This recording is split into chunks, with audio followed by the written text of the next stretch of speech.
Ito po ang ating Tiny Love Under the Sea Ocean. Ayan. So, mall demo pull out po ito. Or mall pull out po siya.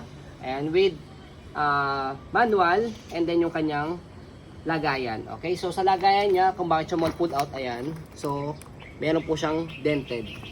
Okay. Pero regarding po sa pinaka-items, wala po siyang missing part. Wala po siyang issue. Okay. So, iwawash nyo na lang po ito para mas magamit ang baby po ninyo ng safe at malinis po. Okay, dahil na-stock po ito. So, kompleto yung toys po niya. Ayan. Yung mga hanging toys. Rattle. And then, yung kanyang scorpion. Ay, crab pala. Scorpion today.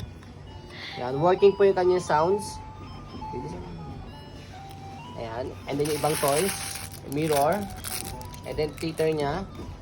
Okay. Ayan. Okay, and then ito yung pinakamat niya. Play mat, play gym. Okay. So, easy to carry po ito.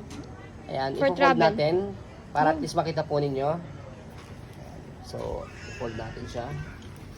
Good for travel. Pupunta kayong hotel.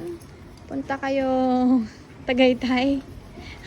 Punta kayong Baguio. Gusto niyo laruan yung baby niyo. Ayan. Compact. Meron siyang butones dito sa likod. Ganun lang. Foldable. Ayan. Tutupin nyo lang siyang ganyan. Bit-bit lang. Ayan na. Okay? Go, So, go. ayan po. Medyo umuulan na po. Mambo na po. As you can see, very details po kami. Sa po pag video kasi kami siya policy. No refund, no exchange. What you see is what you get. So, yun po. Maraming salamat. Have a nice day and God bless po.